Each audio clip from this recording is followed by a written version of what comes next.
No, I mean, I didn't get it yet. Did you send it in pennies or I'll UPS it over to you. Don't worry. checks in the mail? Yep. Yeah, we'll break it up just to make Well, sure one of them doesn't get lost. these guys could definitely learn a thing or two from each other. What struck you as interesting watching the match? Well, I guess as the recap, I thought it was fantastic. I think they nailed it Yeah, compared to the last match and compared to last Sunday, as in yeah, the driving relief. I thought it was super, like it was fun to watch. I enjoyed it.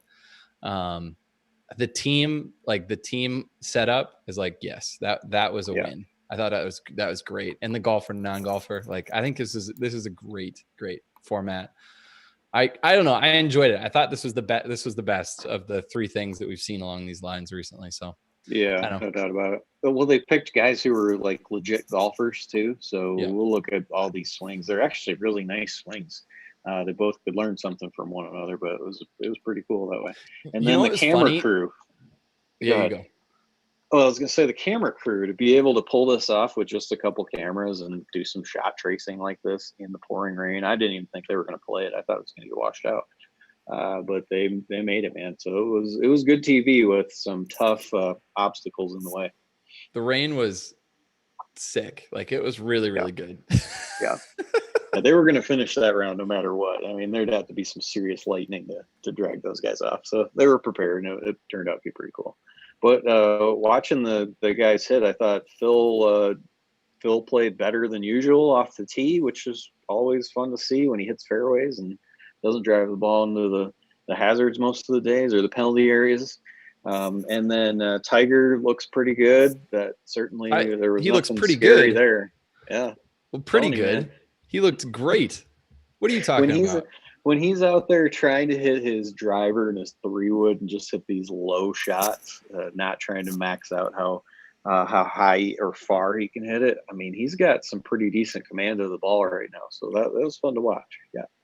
Hey, I'm a huge Tiger fan, Cordy. Don't get me wrong. I think that guy's awesome I in my think book. pretty good is an understatement there, Nick. Well, I think hey, we're gonna go on a run I this wish fall. I wish I could have watched a lot of it, and I'm ready for that run because I'm telling you, that guy's still world class with the ball sitting on the ground. It's the tee shots that are just frightening. So if he can manage to just get it somewhere near the fairway at 10 yards less, I'm with you. That's going to be an awesome fall. So Tom Brady is tall as well. I don't know if you knew that. He's a big Um, boy, isn't he? Yeah. it was fun. I Him didn't and think Phil of him like standing that. next to each other, and you Uh see huh. like their height gap. Like, oh, I never Yeah. actually realized that. That's that you know. Yeah. These quarterbacks are big guys for sure.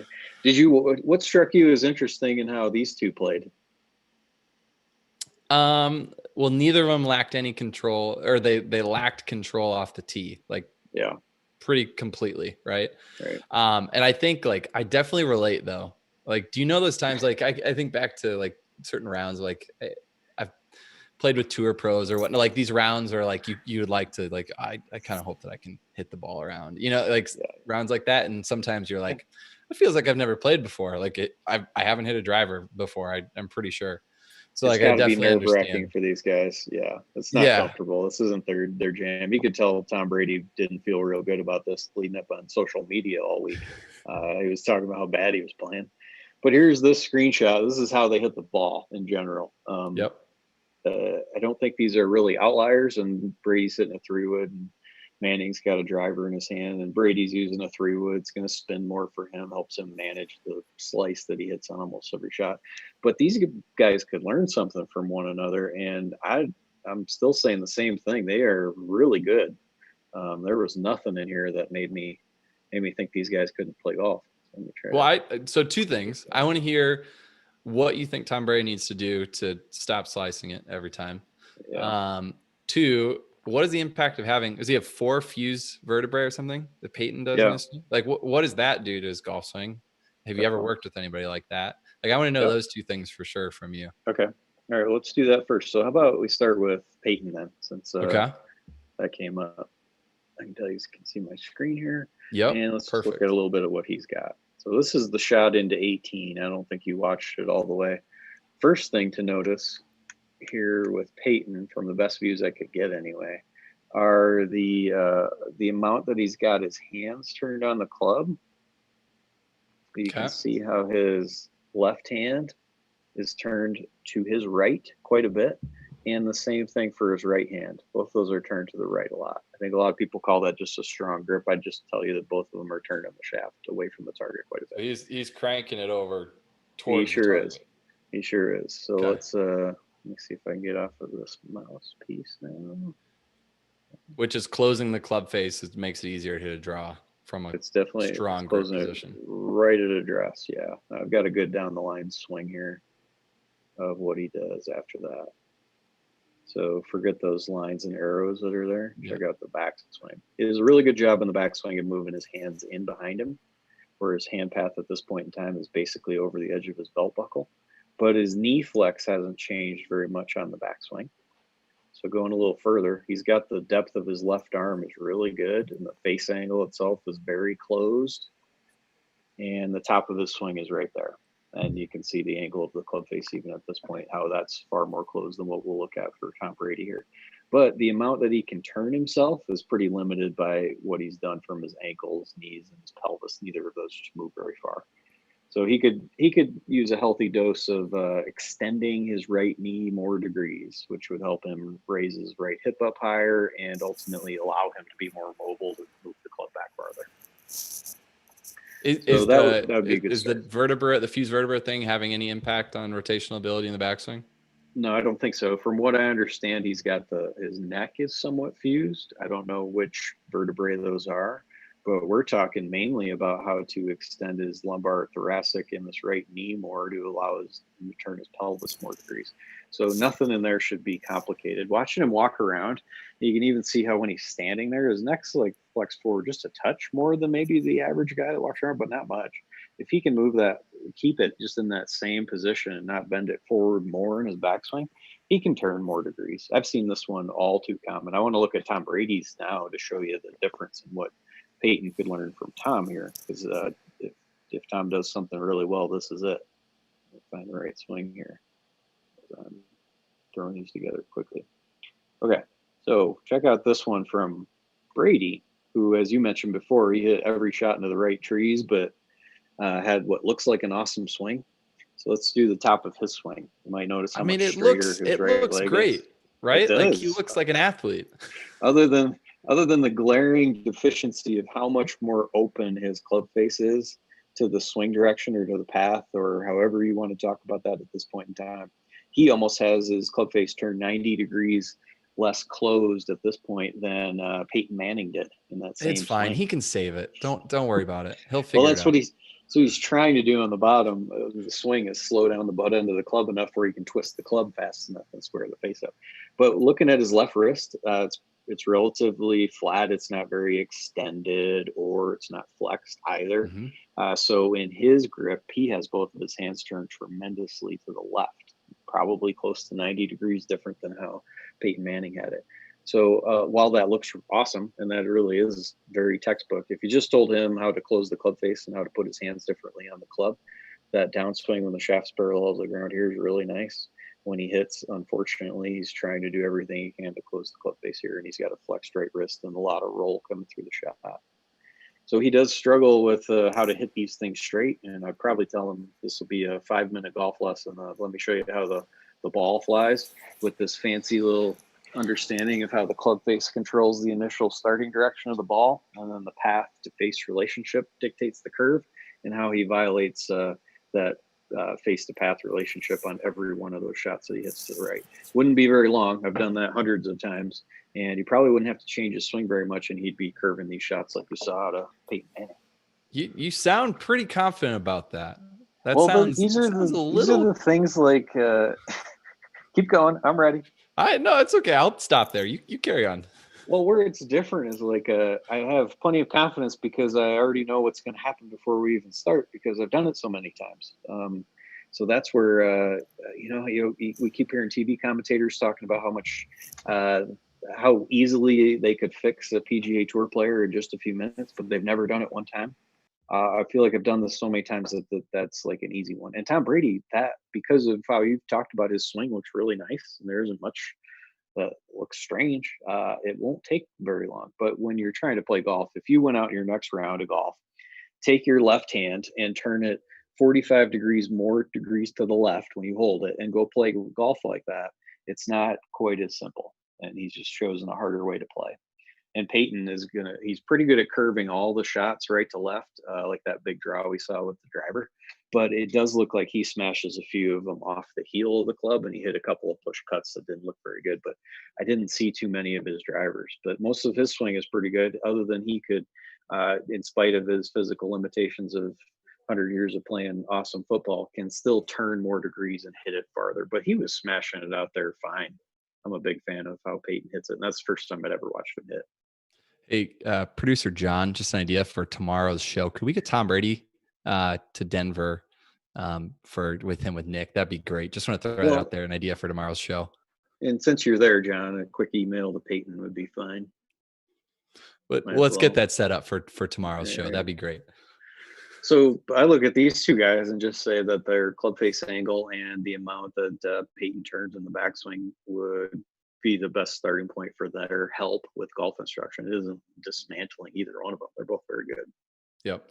Well, I think one of the even bigger themes is the tension and like all this anxiety that we bring into rounds of golf. Like, we're not professional golfers. We do not go on TV and play for millions of dollars on a regular basis. So we're not used to pressure as normal golfers. Maybe it's playing with your boss or the club championship is the equivalent for you.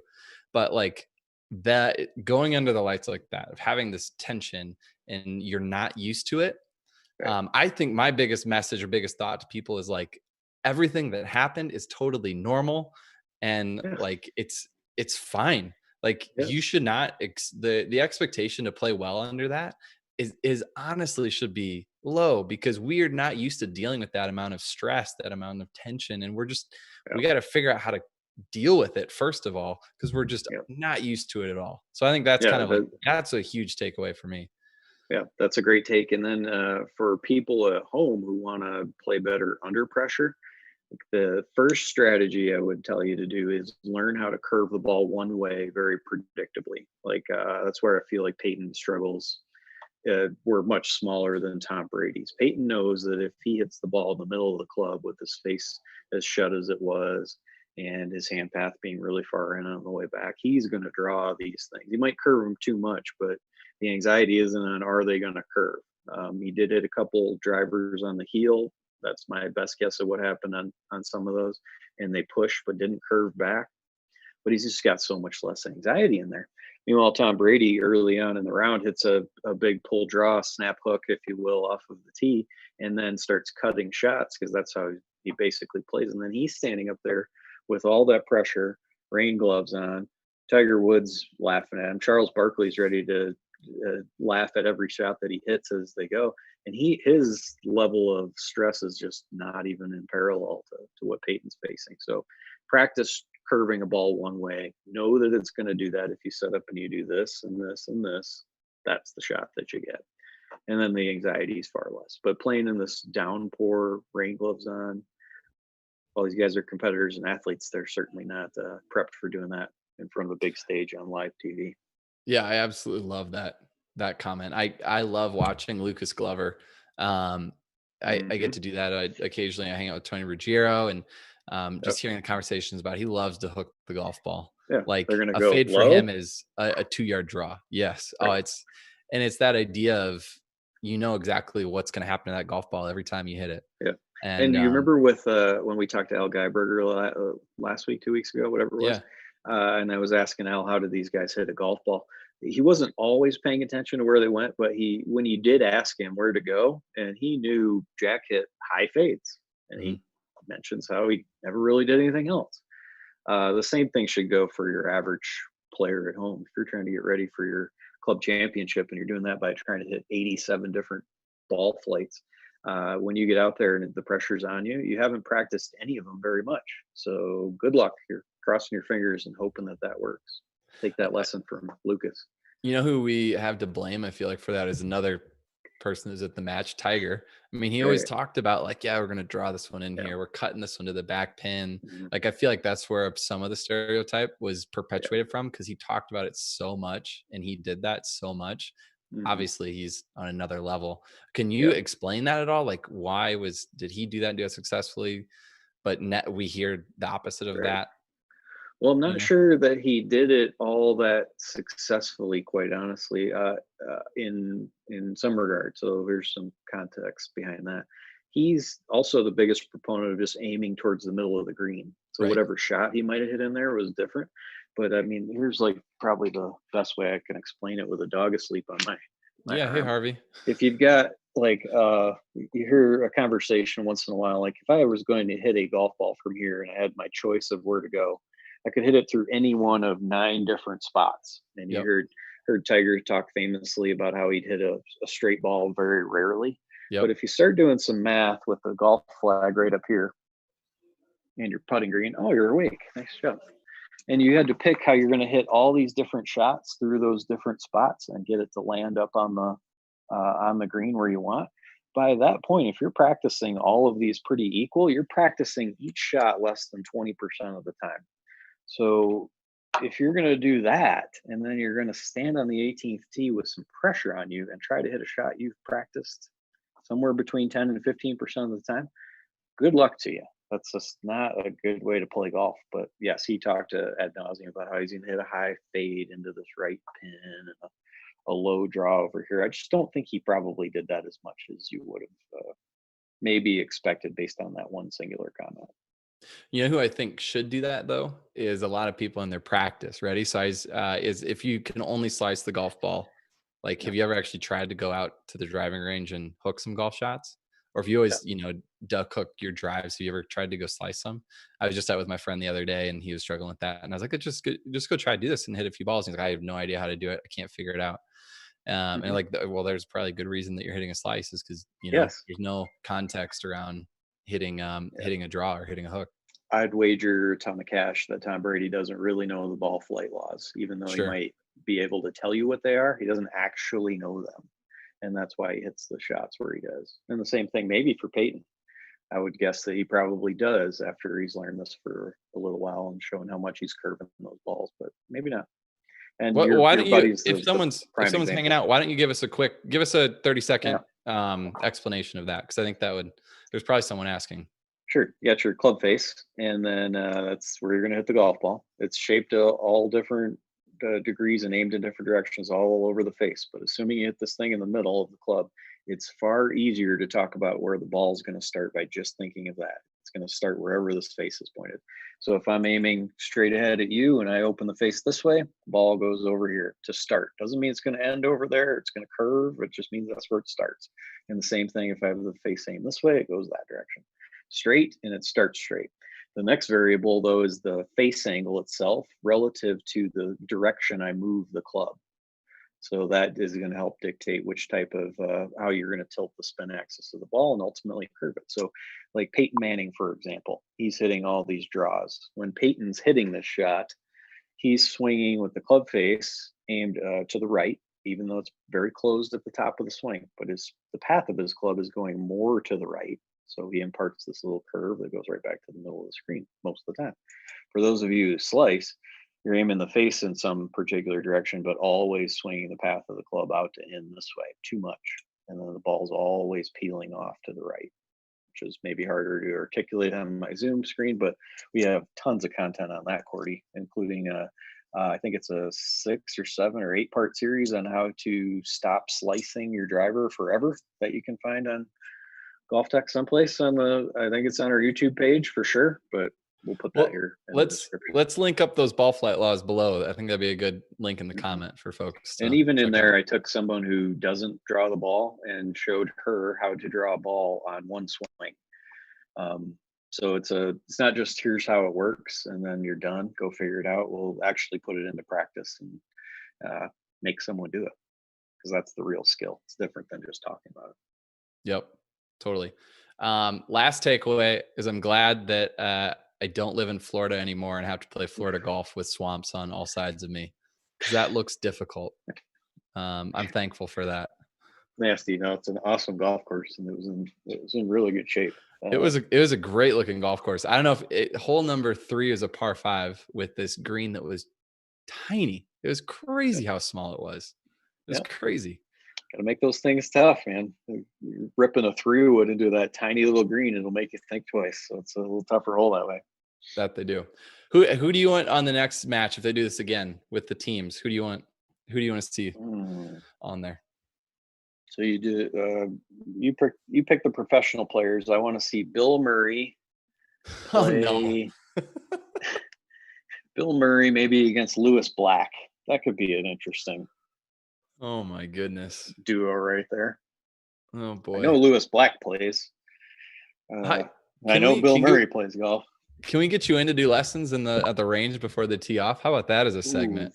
No, that could be interesting. I don't think I'd want to do much, but just tell some stories. Tell Bill Murray how much I liked him in Garfield, and Lewis Black. I ran into him in Canada at a PGA Tour event. Like, I don't know, it was like 10 or 11 o'clock at night, and he was doing a show up there just randomly. So we got to hang out and talk about the world for a little bit. That guy's got some perspective on life for sure. Absolutely. Well, cool, man. This is great. It was good to break down those swings. Learned a little bit. We enjoyed the match. When's the next tournament coming up? We don't have anything this Sunday, right? I don't think so, but you're probably keeping a closer eye on that one than me. I am. We got Colonial as the first one. That's right. So that's coming up soon. In June, yeah. Well, that'll be fun to talk about that one for sure. Hopefully, I'm looking forward to. I mean, I just need more armchair expert sessions so I can just get comfortable and sit in my nice chair here more often. It's kind of what I'm looking forward to. Well, what are we going to do tomorrow? Have we even talked about tomorrow? I don't think we have. We're going to get Tom Brady and Peyton on tomorrow. Oh, that's right, John. Producer John has got that one. He's got it dialed up. I'm sure it's done already. Well, Nick, this was good. Thanks for breaking that down for us. What those guys could do a little bit. And we'll be back here tomorrow. Folks want to hang out with us again. Okay. See you, Cordy.